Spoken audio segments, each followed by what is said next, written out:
Sir Benjo. Yes, Sir Bong. Good morning. Oo. Itong mga nakarang week, bagay, palagi naman, napakarami mong ganap sa Congress. Ano ba yung huling, huling inatinan mong issue Last sa Congress? week, meron tayong dalawang hearing last week. Monday doon sa House. Tungkol yan doon sa panukalang last mile school bill. So, dadagdagan yung budget ng mga last mile schools, mga ganyan, i-establish. Ano yan, yung mga far-flung areas? Tama yes, ba? yes, yung mga malalayo, na hindi reachable masyado. Normally kasi wala masyadong building, walang kuryente, walang tubig. Pinakakawawa. Normally yan din yung mga nandun sa mga indigenous people sa area at saka yung mga nasa conflict-affected areas. Oo nga. Sir Benjo, hindi yan ang topic natin ngayon. Saka na natin yung topic yan. May nakita ako sa post mo, Sir Benjo, bagay, lagi ko namang nakikita to at consistent naman ang Teachers Dignity Coalition dito. Yung 15,000 na across the board na salary increase ng ating mga guro, Sir Benjo. Yes, so hanggang ngayon ba ay pinupus pa rin ng TDC to? Yes, no. In fact, in particular, yung bill ay pinail ni Senator Risa Ontiveros. Kung maalala mo, Sir Bong, last year, humingi ako sa iyo ng pahintulot dahil meron kaming meeting dyan sa Senate. No? Pinayagan mo naman ako. Dalawa kami, in fact, dito sa school natin. At yun yung workshop. Ito'y dumaan sa isang workshop. No? Tapos nabuo nga yung bill at pinasa ni Senator Ontiveros last Congress, 19th Congress. Siyempre, na-archive na ito. No? So ngayon, pinail na naman niya. Ito yung Senate Bill 211. No? Tama siguro, baka mali ako. Pero basta Senate Bill 211, if I'm mistaken. No? Ito yung 15,000 across the board ng salary increase. No? Ito hindi lang to, Sir Bong, hindi lang to sa mga teacher. Yes. Hindi lang sa principal. Kasama yung mga DepEd non-teaching employees. Yes. Oo. Diba? So, ang layunin ng bill ay... Division Superintendent, kasama dyan. Yes, kasali. No? Depende doon sa magiging IRR nito, no? Kasi binabanggit DepEd employees, no?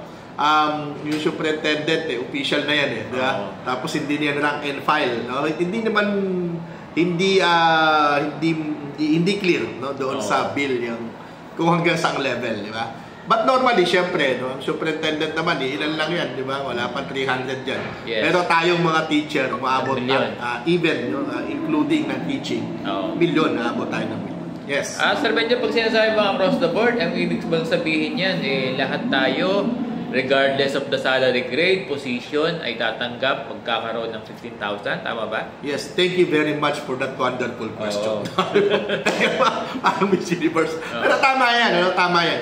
Kasi ito, regardless of the salary grade. Halimbawa, isa kang utility worker na permanent sa DepEd. Admin Aid 1, halimbawa. Yes. Salary grade 1 ka, di ba? Laborer 1 or whatever. 14,000 din yan. Yes, no, hanggang sa pinakamataas sa atin. Sabi ko nga sa iyo, no, hanggang kung saan naabot yung limitation, no, kung sakasakali, no. Kasi normally pag ganyan mga rank and file, diba? So yung mga tao, no, sa atin, position na walang tawag ito power, no, authority to hire, no, and to fire, rank and file yun. Okay, depending on the salary grade. No? Yes, pero syempre, sige, sir, sigurado ako, no, hanggang salary grade 22, 22 sigurado yan, no, yung principal 4 ay kasali sa rank and file. Sige. Sir Benjo, may mga nagdududa dyan, noon pa, sinasabi ng mga teacher. Iba yung mga teachers natin, although natutuwa sila, nagdududa sila dahil kaya daw ba budgetan to ng DepEd o DBA? Well, 15,000? Malaking pera to, Sir Benjo. Doon sa isang compose, kinuwenta ko na, Sir Bong, di ba? 15,000 across the board, pag binigay mo yan sa lahat ng 1 million na employees ng Department of Education, that is only 210 billion. Tama. Di ba? Nakita na natin. Ito pa isa, no? Itong bill, meron itong mga katulad, no? Meron tayong bill ni Senator J.B. Exito, no? May bill ni Senator Bam, no? Pero 10,000 across the board, kasi almost. Ito naman kay Senator Risa, no? As those bills, no, na nabanggit ko na, tranches pa nga ito, di ba? Tranches pa nga ito kasi kinikilala din, nung ating bill na ito, no? Yung hindi one time, big time. Hindi siya one time. Okay naman. No, 6 Tama ba? 654, no? Parang gano'n, no? Tama ba yung 15 ba yun? 654, no? Gano'n, no? Pero sa medyo, kung ganyan ang veterans, mas maganda yan dito sa salary standardization. Kasi sa salary standardization, parang nasa 1.5 lang. Yes, yearly yung SSL kasi natin, Sir Bong, historically, diba, hindi tumataas ng 1.5 yan, no? Yung increases dyan, tapos 4 na tranches pa yan, diba? Halimbawa, kailang salary standardization naman tayo? Since 1989, no? Ito yung number 6 na. No? Pero, SSL 6 na ito. until na dumadating pa rin yung mga teacher. Yes, no? Kasi ang isang problema nga natin dito, kaya natin ginigit itong 15,000 across the board, gusto natin ma-liberate tayo no? Dito sa SSL. Dapat hindi tayo kasali dito. Because we have our own law, special law, which is the Magna Carta. Dapat yung Magna Carta ang ginagawang basis ng pasweldo ng mga guro. No, ngayon, masosolusyonan ba ito ng SB 211? Hindi pa rin. Diba? But the thing is, kahit tumaas na tumaas, no, Sir Bong, ganito yan, ano? Tumaas at tumaas through SSL, yung sweldo ng lahat ng government employees. On top of it, meron pa rin tayong 15,000. Very good. Diba? Ganun siya. Diba? So, mangyayari. Ngayon, babalikan ko yung tanong. Kaya ba to? Yes. Kaya. Realistic diba? ba, Sir Benjo? Realistic, yes. Diba? 84 billion lang sa first tranche. No, na magbibigay ng 6,000 increase. 84 billion. Yes. Kahit pagawin natin yan, Sir Bong, gawin pa natin yan na tawag dito, gawin natin yan na 10,000. Yes. Halimbawa, no?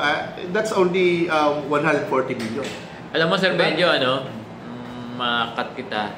Alam ko, probably nung in the past, ay nag-worry tayo. Hindi realistic. Pero ngayon, Sir Benjo, ang pinag-uusapan na budget ay billion sa DepEd.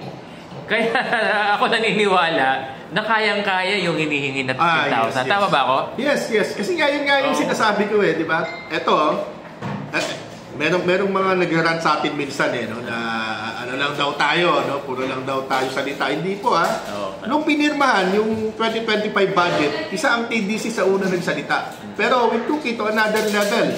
Pinal natin sa Supreme Court ang unconstitutionality nito. Pinasasagot natin si Saldico, pinasasagot natin yung si Speaker Romualdez, no? Si Senate President, no? I think Soto that time, no? And of course, pinasasagot natin maging ang Presidente ng Pilipinas, DBM Secretary, pinasasagot natin, di ba? Dahil sa tingin natin, unconstitutional yung budget. Saan ka nakakita? Di hamak na mas malaki ang budget ng DPWH. Kaysa sa pinagsama-samang budget ng DepEd, SUCs, di ba? TESDA, CHED, di ba? O ngayon pumutok. Tama tayo, pumutok. Ngayon, inirelate ko ito, Sir Bong, dahil tama naman yung tanong mo, di ba? Ibig sabihin nito, wala bang capacity ang Estado, ang gobyerno? Meron, maliwanag na maliwanag, meron. Di ba? 346 billion for flood control project in 2025. Kung diverge sa sahod natin. Exactly. Tapos na, wala na problema, di ba? At one time, kaya. Di ba? Kaya nga ang ginagawa natin, one time. Babait pa nga tayo Laban tayo kahit utay-utay di ba? Kahit tranches di ba? Mahirap naman din i-demand ng diretsyon na one time kasi binibigay nga sa atin, no? Mula panahon ni Cory hanggang panahon ni Duterte, ang binibigay sa atin ay napakaliliit. So, through SSL. Yes. Yan po yan. Kaya pare-pareho yan. Sige lang. So, Sir Benjo, talagang i-anticipate natin to at hindi lang to pangarap. Ganun ba yan? Well, hindi naman natin pwedeng i-anticipate lang basta. Totoo, pangarap yan. No? To some extent, pwedeng sabihin ng mga iba nating kasama na ambisyoso yan. Diba? Pero kaya Kaya. At kailangan natin ng tulong. Kailangan natin ng i-push natin ito. Hindi ba pwedeng TDC lang? Hindi ba pwedeng tayo lang nagbablog, Sir Bong? Kailangan mga teacher, mga government employees, no, yung mga non-teaching, mga non-teaching employees, kasama na si Miss Jen, ay tumulong, itulak itong ating aumento sa sweldo na 15,000 across the board. Kaya marami nag-idol sa'yo, Sir Benjo, no? Talagang pinupusigin mo yung benepisyo ng ating mga. Hindi naman, Sir Bong, maliit na bagay. Ang dami mo ng tagahanga, Sir Benjo. Thank you. Sir Benjo, maraming salamat. Yes, sir. Thank you. Ang ganda ng polo mo,